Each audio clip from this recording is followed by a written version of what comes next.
there, guys and gals. I'm back. Melodic Symphony, roommates. Let's go. But beforehand, so what I originally had was the record store clerk. Now, if you notice, that's 12 energy per shift. So if we bring that back to taking a nap, that's 12 that's turned into plus 5. Well, this is minus 5. So I can do 2 of these for every one of those. So that matches up perfectly. And I get all of this, which is a ton more. And it's basically the same amount of energy. It's just going to cost a lot more money, which is completely fine. Like, you would think I'd actually know how this game works by now, but apparently not. Apparently Anne's going to be super fucking tired 24/7 for this week. Which, it's a shame because there's a couple things this week. It's okay. Let's go.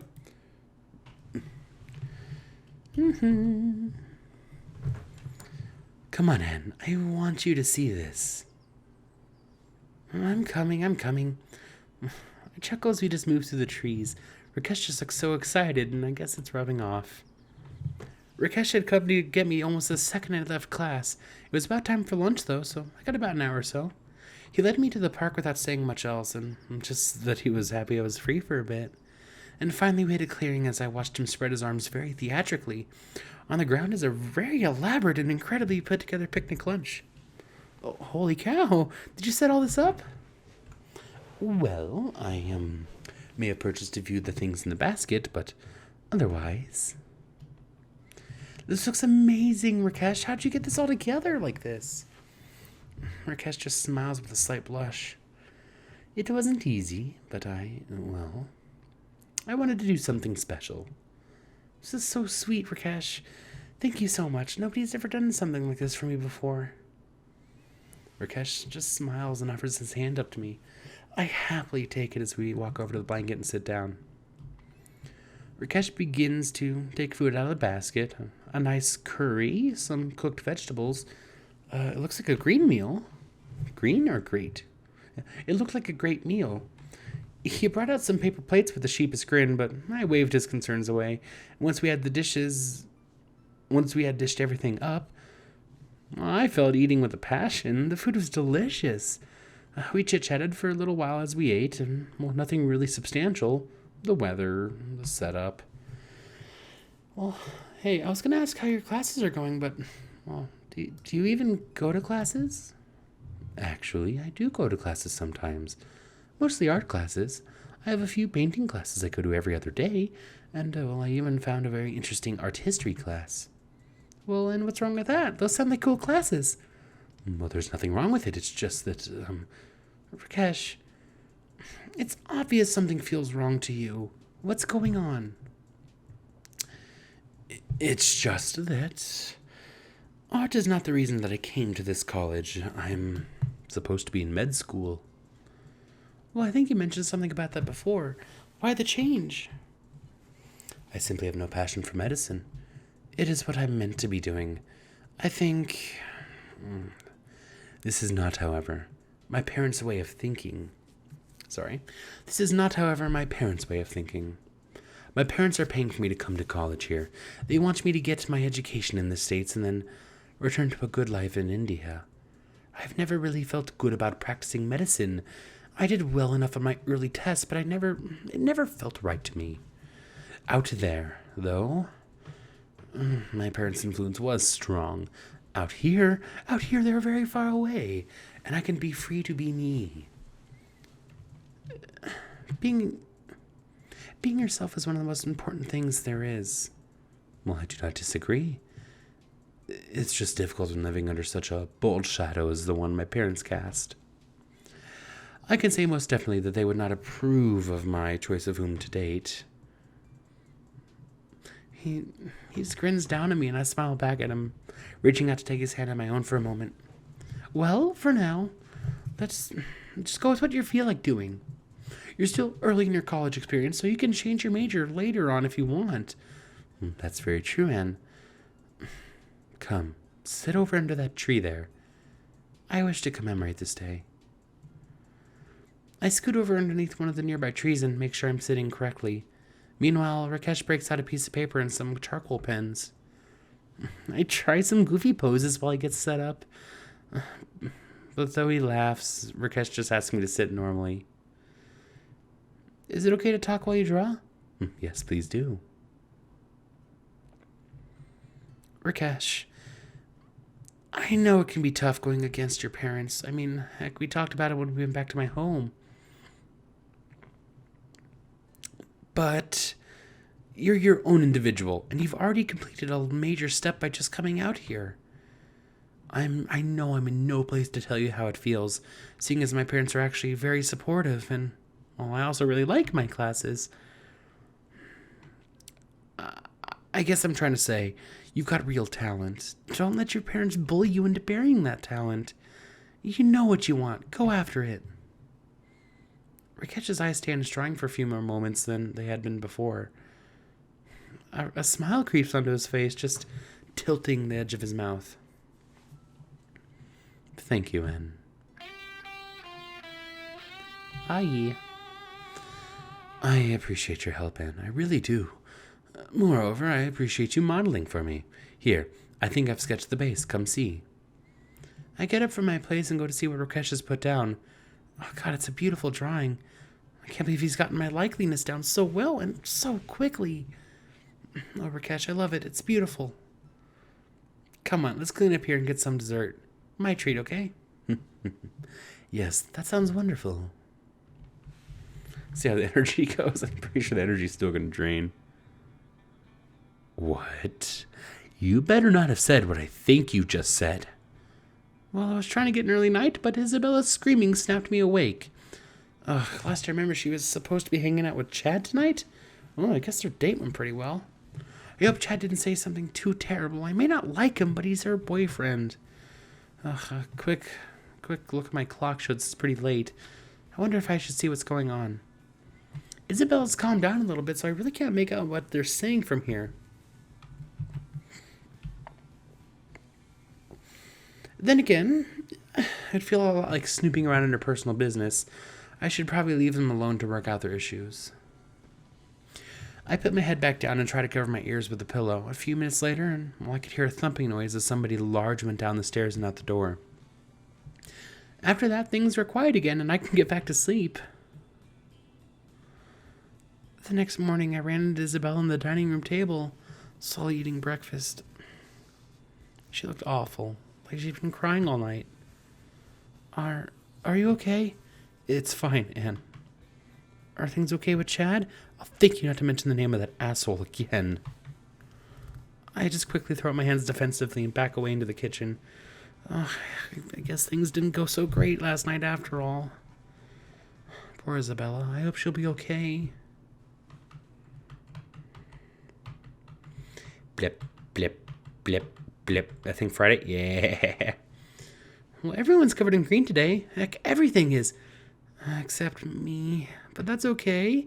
It is pretty fun. I've never really understood the major appeal. I mean, isn't it just basically an excuse to get plastered? Though to be fair, half my college experience so far has been people making excuses to get plastered, so maybe it's not so bad. Still, I don't think I'm interested in going all out. I thought about putting on a green ribbon or something, just so I didn't stick out, but I decided against it at the last minute. At any rate, I'm sure the folks in Latin House are planning some kind of big blood bash, regardless of Dominic's desires, of course.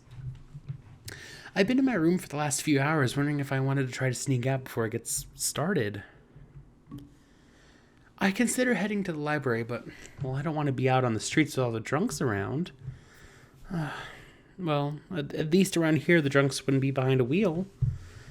I spend the next hour or so doing the last of my schoolwork, and, I'm sure I won't be getting a lot of it done in the next few days, for any number of reasons.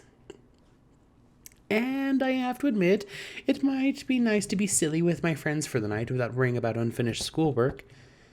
When I hear the knock on my door, I'm ready for whatever the night holds. Anne, Isabella said she's got a whole slew of games for us tonight, so you should get your ass in gear before I drink all the good booze.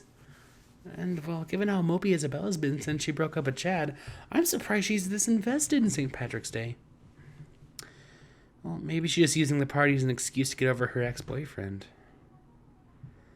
I follow Rakesh down the stairs where I see the crew has been pretty busy. There are cards laid out, green beer, and some kind of green punch in a giant bowl. Is that punch okay to drink, Isabella? Well, it'll put a hair on your chest. Then knock those hairs out and grow all new, stronger super hairs. Well, Max got to the punch ahead of me, and I'm pretty sure he's spiking an alcoholic drink. Also, I think that's steam coming out of it? Why is there steam coming out of that flask? Isabella just smiles, missing Max's interference entirely. She blithely fills a cup and hands it to me. I eye the drink suspiciously, giving it a test sniff. I immediately fucking regret it, reeling back as I feel my nose hairs burn off. Where's Dominic? I'm surprised he let you get away with this. Isabella just grins and points over to the study nook. Sitting there, tied at the wrists and ankles, wearing a blindfold and a gag, is Dominic. Hanging around his neck is a sign that simply says, "Kiss me, I'm Irish." I let out a small gasp, surprised to see him trussed up so badly. No, this is perfect, see? This way, he has plausible deniability if anyone finds out about the party. Not his fault. He was tied up by desperados. Everyone laughs at that, and, well, everyone except Dominic. Enough of that small talk. Tonight, we test the luck of the Irish. Wait, which one of us is Irish? Quite you. First, pin the shamrock on the leprechaun. Well, the alcohol starts flowing early and freely. I try to take it easy so I'm not totally smashed too soon. Just having little sips of whatever mega booze Isabella created is honestly keeping me at a consistent buzz. Luckily, Isabella's games begin taking progressively less skill and progressively more drinking. We play a bunch of different silly party games with drunken penalties. Heck, even Isabella got her hands on a snake-shaped piñata. When we finally managed to drunkenly beat it open, it was full of Jell-O shots in little plastic cups. And it turns out Rakesh had actually made it special. Finally, after a while, we're all sitting on the floor around the study nook. Dominic continued struggling to get out of his bindings as we started playing a simple game of Truth or Dare. Okay, I choose Sally. Okay, Dare. Oh, you should let out the loudest belch you can. What? That's gross, Rakesh. Too bad. You've chosen to be daring. Sally takes a drink of the punch and, weaving a bit in place and before taking a deep breath. After that, she just lets out the smallest burp any of us have ever heard. Everyone laughs as Sally turns bright red. Well, I can't just burp on command. Shut up. Whatever, it's my turn. So shut up. Sally turns towards me with a wicked look in her eyes. Okay, and Truth or Dare?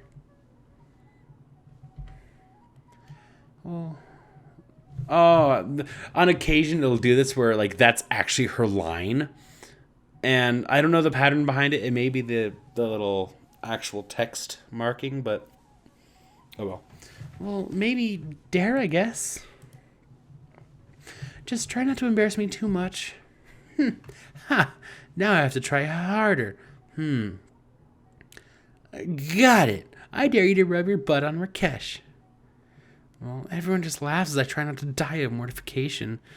At least it's Rakesh, but still I can't. Here, we'll make it easier for you. Sally and Isabella drag a laughing Rakesh face first onto the ground.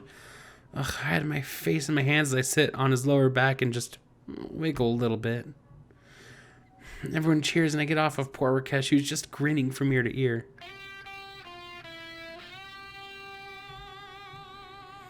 All right, nice one, Anne. Your turn now. Finally. Okay, I choose Isabella. We continue around the circle like that for another few hours. In the morning, I wake up in my own bed, feeling like death is trying out a new drum solo behind my sinuses. I can only vaguely remember making my way back upstairs. Everything feels so fuzzy. I head downstairs to the kitchen for a bit of water, only to find everyone else standing at the bottom of the stairs. I go down to them and look in the same direction as my jaw hits the floor. God, don't tell me we never... Sitting in the chair in the study, silently fuming, Dominic waits to be untied. Well, not it. And luckily, when it was all over, Rakesh lost the rock, paper, scissors contest. The rest of us were well on our way to Isabel's cafe for some morning coffee before Dominic finally got set free. Yes, that's why I need your help, Anne. I cannot paint all of these flowers by myself in one night. You probably shouldn't be painting those flowers at all, you know. They're in a park, Rakesh. Wasn't that illegal? I am nearly positive that it would be viewed as a public service. And that's why you're adorable. Oh, what the hell? Let's go. Perfect. You will want this domino mask. Where would you even get one of these? I'm not really sure how he talked me into wearing a mask, but 4 hours later, every flower in the park is painted some virulent striped pattern. The overall effect is actually a little breathtaking, even if it's incredibly farcical. Farcical? 1 second. The term is farcical, and it's of or resembling a farce. Okay, that makes a lot more sense. Mostly I just enjoyed the excuse to be with Rakesh for a while. And the next morning, the park was mentioned on the news, and, well, there was a lot of laughter, and I was mostly just glad the police weren't looking too hard into it. Luckily, the paint came off easy, and it wasn't actually harmful to the plants.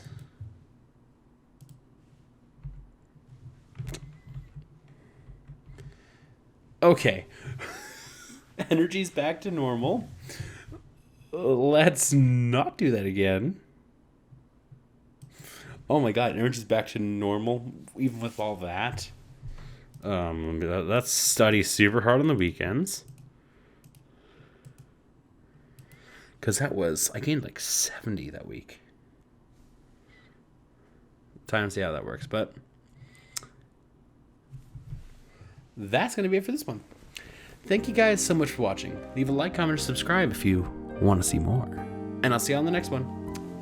Bye-bye!